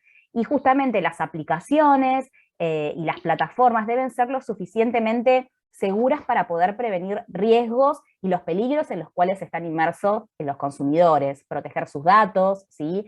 Sus intereses económicos. La tecnología justamente debe ser lo suficientemente idónea para prevenir este tipo de delitos. Justamente, por ejemplo, detectando que una operación no es habitual, y teniendo en cuenta de que nos venden estas plataformas, los bancos y las fintech, como plataformas seguras. Entonces, más seguro todavía en un entorno digital, ¿bien? Así que, bueno, como primera conclusión podemos decir que en base a todas estas normas hay responsabilidad por parte de este tipo, tanto de los bancos como de la fintech. Y siguiendo en la línea de los bancos, no podemos dejar de perder de vista la normativa del BSRA, que ya algo Celeste apuntó. Creo que una comunicación que es clave en materia de phishing y de seguridad informática es la comunicación 6017, que habla de los requisitos mínimos de gestión, implementación y control de los riesgos relacionados con tecnología informática. Y acá lo que es clave que tengamos en cuenta es que el Banco Central obliga a los bancos a que puedan disponer de mecanismos de control, de monitoreo transaccional, basados en las características del perfil y patrón transaccional de los clientes. Por eso es tan claro, esto es muy importante. ¿Por qué? Porque justamente si el banco tiene la obligación de tener un perfil determinado del cliente, y por ejemplo, es un cliente que hace operaciones por mes de 30.000, 20.000, 10.000 pesos, ¿cómo puede ser que de repente de su cuenta salgan 500.000 pesos si eran fondos propios? ¿Cómo puede ser que el banco no detecte que eso es una operación inhabitual? ¿Sí? Justamente no se está cumpliendo con esta norma, con que el banco tenga un perfil y patrón transaccional del cliente. Y hay 3 modelos de acción que deben seguir los bancos ante una situación sospechosa. El primero es el preventivo, que es detectando y disparando acciones de comunicación con el cliente antes de confirmar una operación. Eso sería ideal, que los bancos tengan realmente un modelo de acción preventivo robusto, que es lo que no vemos, porque las operaciones que forman parte del phishing, de la estafa, salen perfectamente. Pero después hay un segundo modelo, que es el reactivo, que es ponerse en contacto inmediatamente con el cliente posteriormente a la operación sospechosa, que eso tampoco ocurre. Por lo general, el cliente se termina tomando conocimiento de que fue víctima porque fue a comprar, por ejemplo, algo, a hacer una compra y finalmente no tiene plata en su cuenta. Y bueno, y el que es clave es el modelo de acción asumido, que esto tampoco se cumple por parte de las entidades bancarias, que establece que tiene que haber justamente, se debe detectar y asumir la devolución de las sumas involucradas ante los reclamos del cliente por desconocimiento de las transacciones. Vuelvo a repetir, o sea, que los bancos tengan la obligación de tener un perfil y un patrón transaccional, varios modelos de acción, y justamente el último, el asumido, que es, bueno, el cliente denuncia una operación que no hizo, detectalo y asumí esa operación, pero los bancos no lo hacen, lamentablemente, al menos al día de hoy. Así que esa comunicación es para tomar nota porque es muy importante. Después tenemos la comunicación 6878, que la nombró Celeste, que habla justamente, las entidades deben garantizar la genuinidad de las operaciones. Cuando hablamos de este término, hablamos justamente de la legitimidad, de la autenticidad de estas operaciones. Y bueno, 2 comunicaciones que son fundamentales en materia de estafas bancarias que se emitieron el año pasado, las 7319 y 7370, perdón, que básicamente el Banco Central tomó nota de esta ola de estafas, sobre todo en materia de la acreditación de préstamos preaprobados. ¿Qué pasaba? El consumidor lamentablemente entregaba sus claves, siempre hablamos bajo engaño, el ciberdelincuente solicitaba un préstamo que tenía ya precalificado el consumidor, hacía clic en Home Banking, se acreditaba en la cuenta del cliente, pero no es que solamente se acreditaba en la cuenta y de última el consumidor lo podía devolver. No, como se acreditaba en la cuenta, todo ese dinero salía a cuentas de terceros desconocidos, ¿sí? Esto es terrible lo que pasó durante el 2020 y 2021 hasta que salieran estas disposiciones, porque los clientes quedaban endeudados con el banco y al no poder pagar o al no pagar la cuota, el banco empezaba a exigirle a los clientes que paguen esas cuotas y además se empezó a agregar a esos clientes como morosos ante Banco Central cuando no pagaban las cuotas. O sea, el daño fue y sigue siendo enorme porque todavía seguimos teniendo casos, menos, pero seguimos teniendo casos en materia de préstamos preaprobados, que obviamente jamás fueron autorizados ni consentidos por los clientes. ¿Qué dice la Comunicación 7319, que es la que salió en julio del 2021? Establece específicamente, algo que es bastante básico, que los bancos tienen que verificar fehacientemente la identidad del cliente mediante técnicas de identificación positiva. Y que una vez que eso lo hacen, se tienen que contactar con el cliente para informar que el préstamo está aprobado, y una vez que está aprobado se tiene que acreditar a las 48 horas, o sea, como un plazo de reflexión, digamos, no que se acredita automáticamente. Pero se puede acreditar automáticamente, dice la norma del BCRA, si de manera fehaciente el consumidor así lo determina. ¿Bien?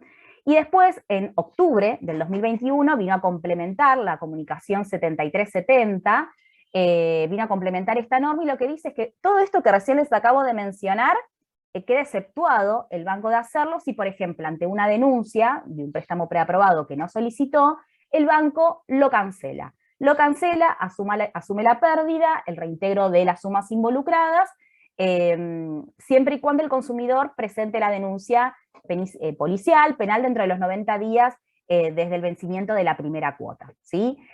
La realidad, al menos en lo que va, en los casos que me llegaron en el estudio, es real que bajó el grado de estafas en materia de préstamos preaprobados, no así con respecto a sustracción de fondos propios. Es terrible lo que está pasando hoy en día con esas cuestiones.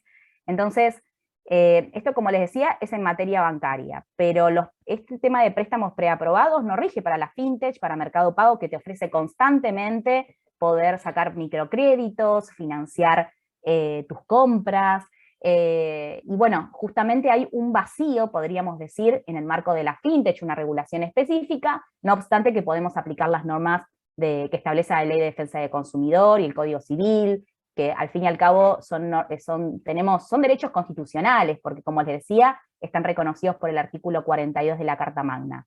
Entonces, en conclusión, y lo que me gustaría que se lleven de esta charla, es que la responsabilidad de los bancos, como también de la fintech, en casos de estafas, y obviamente hay que ver siempre cada caso en particular, por supuesto, pero la responsabilidad es objetiva, ¿sí? No se pueden deslindar de responsabilidad indicando que actuó diligentemente o que tomó medidas de seguridad. Solamente se van a poder liberar de responsabilidad por casos de caso fortuito o por hecho de la víctima o hecho de un tercero por el cual no debe responder, pero ojo, en este último supuesto, siempre que el hecho de la víctima o de un tercero por el cual no debe responder cumplan con los requisitos de caso fortuito, ¿sí? Si no, no cualquier hecho de la víctima o cualquier hecho de un tercero ya los exime de responsabilidad. Siempre hay que analizar cada caso en particular.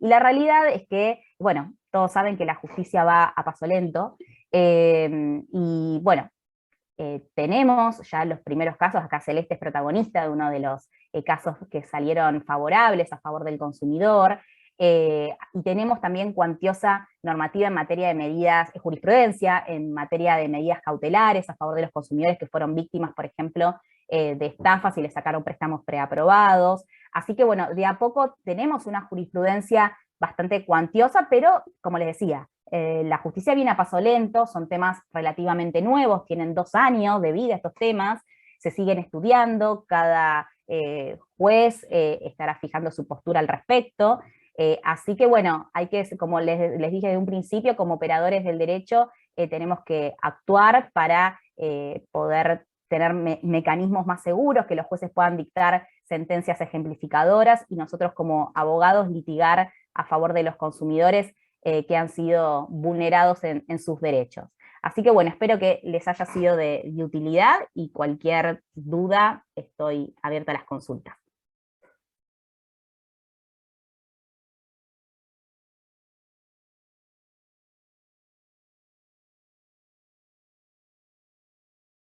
No sé si estarán ¿Hay consultas? ¿Hay dudas?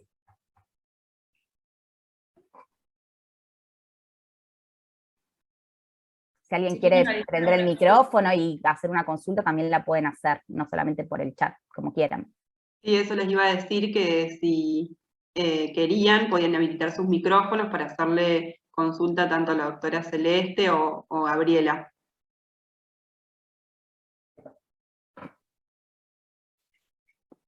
Bueno, ¿quedó todo muy claro o no se entendió nada? Una de dos. Están pidiendo... Acá en el chat piden si pueden repetir el número de la primera comunicación del Banco Central.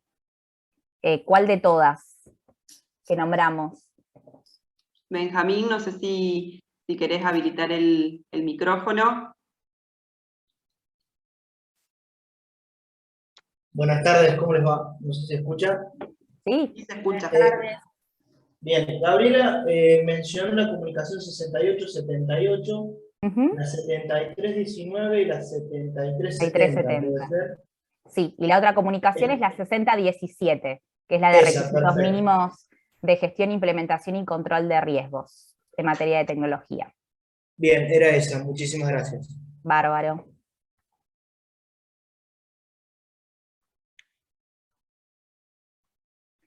Bueno, parece que quedó todo muy claro.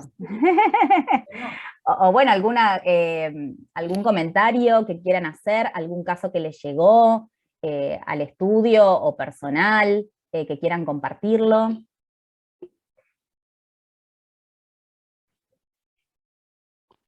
Acá preguntaron respecto del daño moral. ¿Es necesario probarlo? Bueno, en materia de derechos del consumidor, podríamos decir que el daño moral se presume, eso es la doctrina mayoritaria, pero siempre igual sugiero que se pueda, algún elemento probatorio siempre hay que aportar, pero en principio en lo que es materia de consumo se presume el daño moral. Para agregar, Gaby, yo en lo personal siempre ofrezco la pericial psicológica. Porque bueno, la realidad es que en estos casos de phishing, principalmente, generalmente los testigos, por así decirlo, si queremos citar la prueba testimonial, son familiares, y bueno, tanto en el Código de Procedimiento de Córdoba como también de la Nación, existe el testigo prohibido, en rango de consanguinidad, y entonces, bueno, eso también por ahí dificulta la prueba testimonial. Entonces, bueno, quizás la prueba más segura es la pericial psicológica. Sí, y también, Celes, para agregar lo que decís, y bueno, si bien no fue consultado, pero creo que va un poquito de la mano, en muchos casos yo también suelo pedir, según el caso, por supuesto, daño psicológico, ¿sí? Porque muchas personas quedan realmente muy afectadas y angustiadas. Hay gente que ha llegado al estudio diciendo, bueno, tuve que tomar medicación para estar tranquila, esto me angustia, de hecho llega la gente, habla del tema y llora, o sea, ahí ya estamos pasando a otra esfera, así que según la cuestión, según el caso, por supuesto, porque no todas las personas le afecta de la misma manera, si bien es terrible ser estafado, hay personas que lo toman como, bueno, es algo que me pasó, ya se solucionará, y otros que realmente incide en su vida diaria y los afecta a nivel emocional. Así que también, según el caso, sugerimos que se pida el daño psicológico y, por supuesto, el daño punitivo, ¿no? En materia de consumo, que eso es también la estrella que tenemos en nuestra legislación. Levantó la mano José María Consoli. Hola, ¿cómo les va? ¿Qué tal, Gabriela? José, ¿cómo estás? Bien, bien. Bueno, muchísimas gracias a las dos por los aportes. Un par de cuestiones que quería compartir con ustedes. Si ya hay algún precedente en cuanto a el daño psicológico autónomo nosotros todavía no lo hemos planteado en la pretensión, sí le ofrecemos prueba pericial psicológica, para poder cuantificar mejor el daño moral. Días atrás tuve una pericia en una localidad vecina que realmente la psicóloga hace toda una descripción de la diferenciación de lo que es en sí el daño psicológico autónomo y el daño moral. Por eso que hay que tener ahí un poquitín de cuidado, ver bien, o tal vez antes de la presentación munirse de una pericia de parte, porque no todo este tipo de trastornos conlleva a un daño psicológico. Daño moral, obviamente, que ayuda a la pericia psicológica para que el daño moral tenga otro tipo de envergadura. Esto lo comparto con todos ustedes, y no sé si ya hay algún precedente jurisprudencial donde hayan otorgado al consumidor un daño psicológico autónomo. Yo no sé, Celes, yo no tengo conocimiento todavía, pero bueno, porque los juicios que hay sobre este tema tienen apenas 2 años, y al menos acá en Capital no van tan rápido. Y la realidad es que coincido en que no toda, pues por eso digo, hay que diferenciar bien y hay que tener en cuenta el tipo de consumidor que tenemos adelante. Obviamente no somos profesionales de psicólogos, sí, pero más o menos podemos sospechar cuando algo realmente afecta y cuando no. Coincido en que he tenido pericias psicológicas donde la perito lo que dice es, bueno, la pasó, hablando mal y pronto, la pasó mal, pero pudo recuperarse, ¿no? Entonces, la verdad es que eso no me ayuda mucho. Entonces, en los consumidores que yo veo que tienen cierta firmeza y habilidades para poder atravesar esta situación, no pido daño psicológico. Pero en ciertas cuestiones donde los clientes están muy angustiados, ahí sí, lo solicito, pero ¿cómo? Por ejemplo, muchos me dicen, yo voy al psicólogo, o yo tuve que ir al psiquiatra por esto. Entonces ahí yo pido una constancia o un informe que me puedan acompañar para acreditarlo, ¿no? Así que ya con un informe o con un certificado médico, psiquiatra, eso me ayuda para reforzar la idea, ¿no? Porque es un evento traumático la estafa. Después se verá si incide más o menos en la vida personal de la persona. Pero es un rubro a tener en cuenta, pero no procede en todos los casos, ¿no? Es de acuerdo a la persona. Sí, y aparte se da esta cuestión de disparidad. Yo, en todos los casos que tengo planteado, lo pedimos y me encuentro con pericial psicológica, no sé, de una hipervulnerable jubilada que le han dado un 35% de incapacidad, y esta que encima le puso un no con mayúscula, que la quería matar. Ahora tengo que hacer todas las ampliaciones a los fines de, por lo menos, que quede circunscripto en un daño moral. Está bien, no hubo un daño psicológico autónomo que no fue solicitado, pero sí siempre hay una afectación al daño moral. Sí, por supuesto. Eso es una cosita que quería compartir. Y el otro tema que quería un poco saber, cómo vienen ustedes con el tema de las pericias informáticas. Nosotros aquí en esta zona no hay peritos oficiales, con lo cual tenemos que llevar ternas y demás, y quería saber un poco el comportamiento de la entidad financiera y los resultados finales de esa pericia. Generalmente son obstructivos, tienden a no ser peritados, con lo cual, bueno, nos deja una puerta abierta por el tema de las presunciones, el tema del deber de la conducta de la parte y demás. No sé cuál es la experiencia que ustedes tienen respecto de este tema. ¿Querés que hable, Gaby? Dale, yo después comento. ¿No?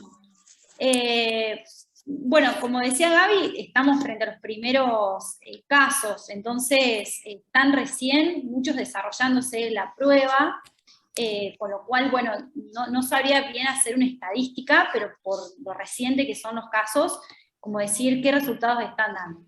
Sí me pasó recientemente de leer una que me pareció que no aportaba bien los datos necesarios, porque decía que quiso revisarlo en el sistema bancario y no surgía, digamos, ese punto pericial, o porque el banco no le pudo dar la información necesaria. Entonces, no me parecía que haya sido determinante. No obstante eso, creo que, bueno, obviamente es importante citar bien todos los puntos de pericia. Creo que también es importante, el otro día he compartido con Gaby una pericia que yo puse unos puntos vinculados a si cumplía con la normativa del Banco Central específicamente y describía cuáles eran. Porque creo que eso también, para el perito que tiene que desarrollar la pericia y para nosotros que debemos probarlo, es importante, bien que quede claro cuáles son los puntos de pericia. También me pasó en un caso, que bueno, que es el de Urquía, que es el que habla Gabriela, que tenemos sentencia en primera instancia favorable, que inclusive lo novedoso es que impuso daño punitivo, ahora está en la Cámara, actualmente, ayer pasó a fallo. En donde el juez, en vez de desarrollar la pericial informática, la sustituyó por una exhibición de documental a cargo de la demandada. Es decir, le dijo, bueno, en ese caso concreto había que probar si el banco había emitido una alerta de seguridad. ¿Por qué? Porque el cliente había recibido en su celular una alerta de seguridad, pero en realidad fue de ingreso sospechoso. Sucede la estafa, el cliente recibe un SMS donde decía se ha detectado un ingreso sospechoso, pero después de ese mensaje, que en realidad es un SMS, un mensaje corto, es automático, que lo tenía conectado, se ve que el sistema informático del banco con el celular del cliente, después de ese mensaje se solicitó el préstamo preaprobado y se transfirió. O sea que fue muy claro que pese a esa advertencia de ingreso sospechoso, el préstamo se solicitó después de eso y se transfirió. Entonces, en vez de hacer una pericial informática que hubiese llevado bastante tiempo, también nosotros en la provincia de Córdoba tenemos la ley de oralidad. ¿Es de la provincia de Córdoba usted?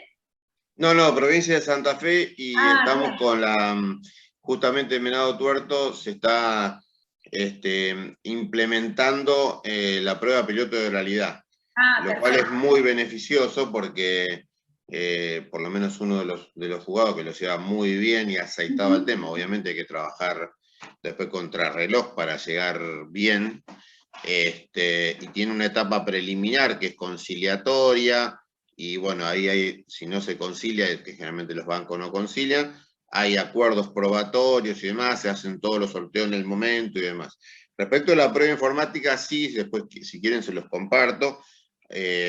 Yo nombré perito de parte y me dio, no sé, 20 o 30 puntos de pericia, como para poder desarrollar. No es solamente si cumple, porque seguramente con el Banco Central los peritos van a decir que sí, pero hay un montón de cosas para ver por caso puntual, de acuerdo a cómo fue establecida la estafa, para que el perito se pueda explayar sobre ese tema. Cuando lo piden, tengo otros casos, otros bancos que directamente, acá me ha tocado de Santa Fe, por ejemplo, que directamente no ha ofrecido pruebas, cosa increíble. Claro. Pero bueno, pasa. No, lo que le preguntaba del sistema oral, porque viene a colación de esto de la exhibición de la documental que la reemplazaron como prueba, porque, bueno, la propia ley de oralidad lo que establece es que, bueno, busca obviamente la celeridad, la economía procesal y generar un medio probatorio que sea más económico y más rápido. Entonces, ¿qué hizo el juez? Como lo que había que probar era puntualmente si el banco había emitido esa alerta de seguridad, en vez de hacer una pericia informática, el juez lo que dijo fue, lo reemplazamos por una exhibición de documental a cargo del banco. O sea, el banco tenía que exhibir, pues nosotros ya habíamos presentado unas capturas de pantalla del SMS que había recibido el cliente. Entonces, esa exhibición de documental, que fue reemplazada por la prueba, el banco no la exhibió, con lo cual quedó probado de que sí existió ese mensaje. No, y otra cosa que quisiera agregar en cuanto a la utilidad de las pericias, en un caso que estoy llevando acá contra el Banco Santander, está para dictar ya sentencia, pero bueno, todavía no tenemos novedades. Para mí la pericia fue de utilidad porque, por ejemplo, lo que hizo la perito es mostrar toda la cantidad de operaciones y movimientos que se hicieron dentro de la cuenta, ¿no? Y a ella, bueno, le habían sacado un préstamo y le hicieron 45 transferencias después del préstamo, un préstamo de 500.000 pesos, y lo transfirieron todo mediante 45 transferencias. Pero cuando, más allá de eso, que de por sí por una cuestión lógica, ¿no? de la sana crítica, por decirlo de alguna manera, ya eso es impactante, es decir, bueno, entraron a mi cuenta, me sacaron un préstamo de 500.000 pesos y automáticamente lo transfieren en 45 operaciones. Pero la mano que me dio la perito fue que aparte se muestra todos los cambios que hay, datos de contacto, entrar y salir de una aplicación a otra, cerrar sesión, volver a entrar sesión, o sea, terminaron siendo en realidad más de 100 movimientos en cuestiones de segundos. Entonces, en sí, eso tiene que ser un indicio para el juez para demostrar cómo puede ser que el banco en 5 minutos hizo un desastre en la cuenta del cliente y con más de 100 movimientos no haya hecho nada o no haya saltado una alerta. Entonces, para eso puede ser también de utilidad la pericia informática, para mostrarle al juez, básicamente, la fragilidad del sistema y la falta de control de las operaciones. Había alguien que había levantado la mano, pero no sé si se cansó de escucharnos hablar, que la bajó. ¿Cómo le va? Buenas tardes. Hola, Pablo. Bien. Seguí compartiendo un poco de opiniones y me quería detener en esto de... Yo trabajo en la Municipalidad de Córdoba, en el área de defensa del consumidor, estoy a cargo de reclamos y quería puntualizar el tema de cuando citamos a las administradoras de tarjetas de crédito, ¿no? La primera excepción que oponen dicen que no son responsables por el tema de que no hay relación de consumo, básicamente. No hay contrato de consumo, básicamente, con los usuarios o con aquellos usuarios titulares de tarjeta de crédito que hayan impugnado. Y eso lo hacen siempre. No obstante, yo ya les he dicho, hay contrato conexo, digamos, aplico esa teoría que existe contrato conexo, ese tipo de cuestiones, pero no obstante eso, no considero. Quiero compartir eso y un poco la posición de cómo se asienta en esta particularidad, de decir, yo no contrato con el consumidor, yo contrato en realidad con la tarjeta de crédito, analizo sus cupones, y con eso no tengo ningún tipo de vinculación. A lo cual, bueno, obviamente que se cae mejor que no. Eso quería compartir. Sí, por supuesto. Sí, yo creo que pasa por una cuestión de estrategia que asumen y también por una cuestión económica, porque ante la solvencia del banco, bueno, a lo mejor esperan hasta qué instancia llega el consumidor. Como bien nombrabas vos, al estar en defensa del consumidor de Córdoba, me imagino que debes ver todo el desgaste que hace el consumidor en los reclamos, de la famosa peregrinación, y bueno, y cuántos de esos llegan a la justicia realmente.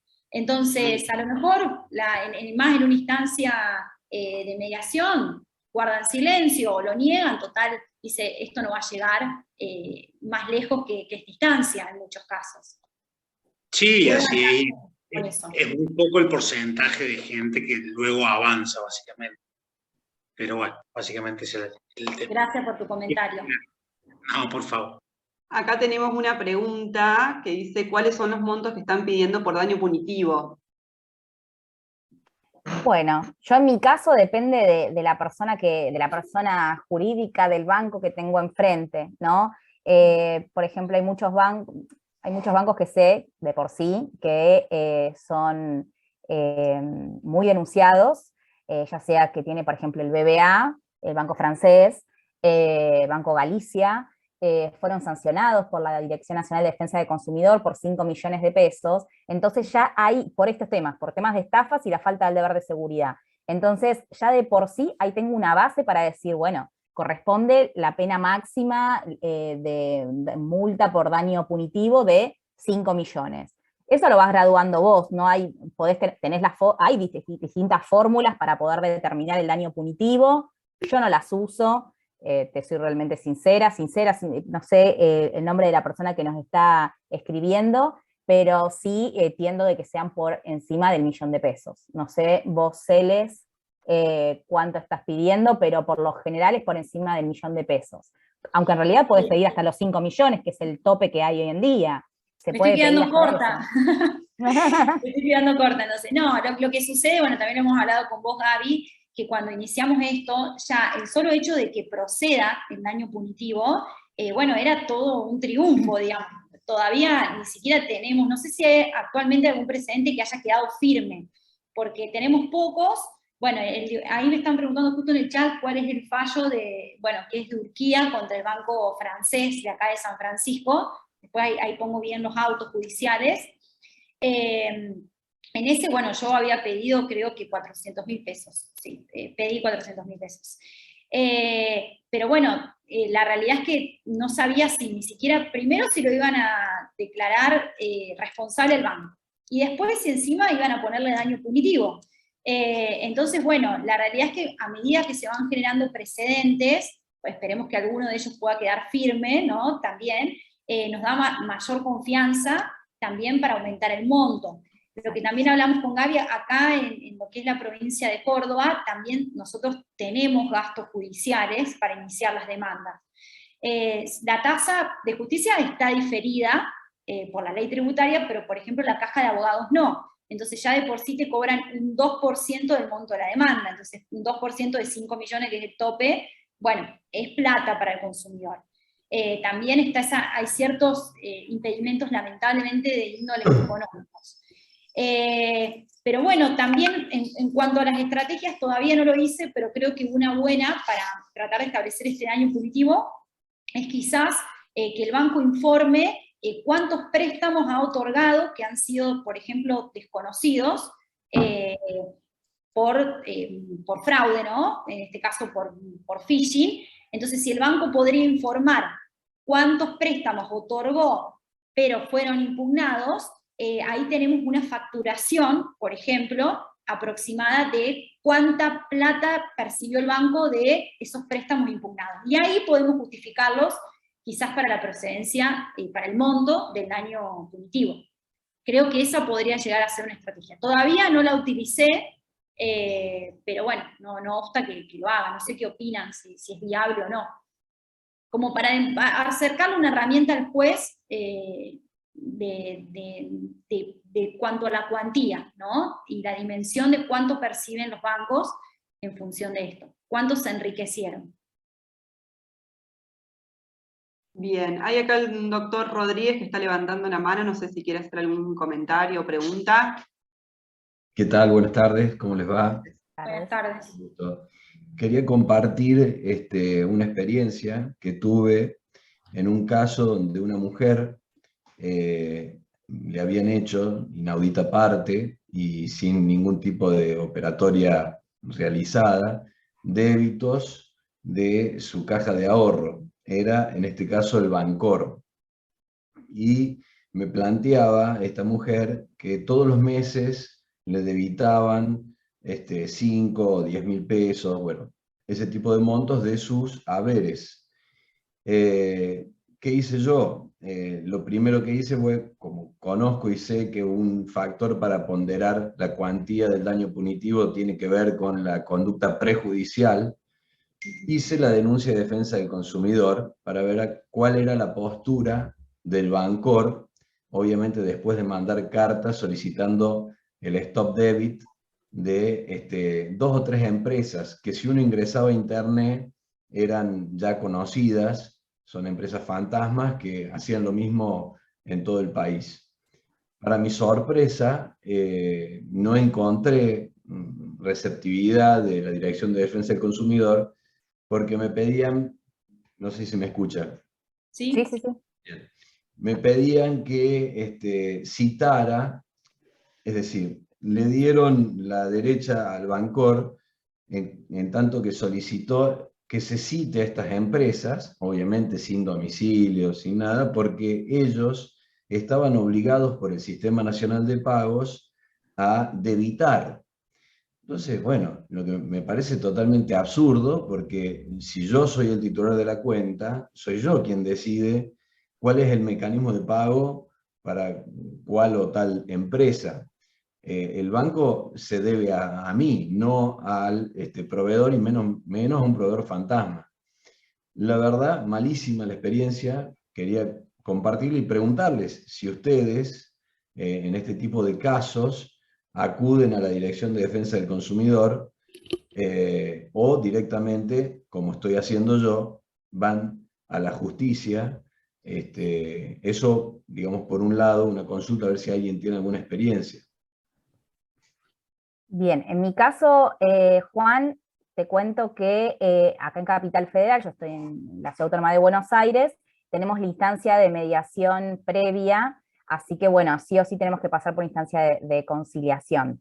Pero más allá de eso, coincido con vos, es que es totalmente erróneo lo que te están informando desde Defensa del Consumidor, porque en realidad, en base al artículo 40 de la Ley de Defensa del Consumidor, podés ir contra toda la cadena de comercialización, ¿sí? Porque ya de por sí, o sea, el servicio, y como dije antes, estamos frente a una cosa riesgosa, ¿no? Entonces, ante esa situación, todos son responsables frente al consumidor, pero es el consumidor quien elige contra quién va, ¿sí?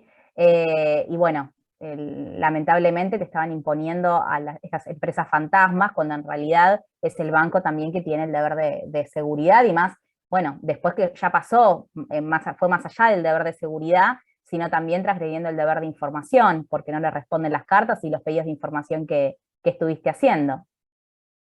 Exacto. Hay un segundo planteo que la doctora Peretti recién menciona. Muchas veces representa un escollo, por lo menos aquí en Córdoba, con la ley arancelaria vigente, que no hay un diferimento, como sí lo hay con la tasa, este tema de cuantificar en la demanda, lo cual es un imperativo del Código Procesal nuestro. El artículo 175 nos obliga a cuantificar en la demanda el monto de la pretensión o de los rubros.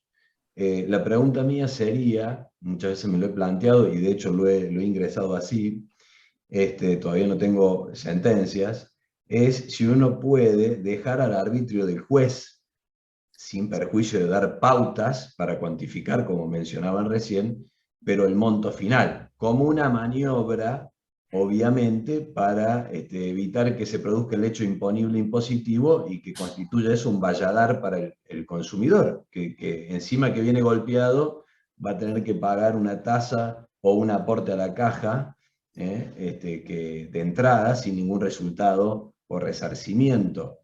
Esa falta de cuantificación del rubro, ¿creen ustedes, o digamos la delegación al juez, a su señoría, para que lo determine, creen ustedes que torna improcedente?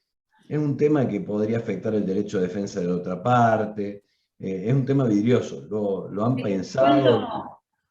Sí, que te cuento, Juan, yo lo hice, no fue con un caso vinculado al tema de hoy, pero sí con una demanda que iniciamos con el cliente contra Samsung, porque el celular no tenía una prestación específica y esencial, y por eso se inició la demanda. En ese momento sí utilicé esa estrategia que vos decías, y si bien es cierto que hay que poner el monto de la demanda, no obsta que uno pueda acercarle elementos al juez para una cuantificación posterior. Entonces, en ese caso, nosotros lo que hicimos, que por ejemplo, el daño punitivo, pedí el valor de 4 celulares a la fecha de la sentencia. Puse las características del celular de mayor tecnología de Samsung a la fecha de la sentencia. Lo hice para mantener, bueno, el valor, ¿no es cierto?, que no se desvalorice, que eso también es muy importante el daño punitivo, porque con el transcurso de los años, obviamente si es un proceso que se van utilizando distintas instancias recursivas, uno lo pone en montos de pesos, y después esa plata, finalmente cuando la cobra el cliente, no es por la inflación que tenemos la plata que cuando uno inició la demanda. Porque eso no se actualiza, el monto de daño punitivo no se actualiza, como por ejemplo un daño moral o lo que fuese, porque es una multa justamente. Claro, bueno, sí, hay, digamos, doctrina donde dice que nace con el hecho, pero la realidad es que la doctrina mayoritaria, es más, el Tribunal Superior de Justicia ya lo dijo en un fallo reciente, acá en Córdoba, que nace desde el momento de la sentencia. Entonces, si pasan 4, 5, 6 años, va a ser ese monto. Pero bueno, en este caso que yo te comentaba, Juan, lo pedí al valor de 4 celulares, y la realidad es que no me computaron, obviamente no tenía el juez elemento, y ahí ya me salvé de, básicamente había sido aproximadamente 1 millón de pesos, que pague son 1 millón de pesos, o sea, terminó pagando un monto menor. Sí, lo que tuvo que pagar es sobre el daño moral, que en ese caso había pedido creo que 350.000 pesos, pero por suerte, y más el valor del celular, que eran, no no sé, 150.000 pesos, por suerte no era tanto que si hubiese sumado lo del daño punitivo. Bien, interesante Así que estrategia. sí, no hubo ningún inconveniente, también a tu pregunta. Muchas gracias y muy interesante la charla.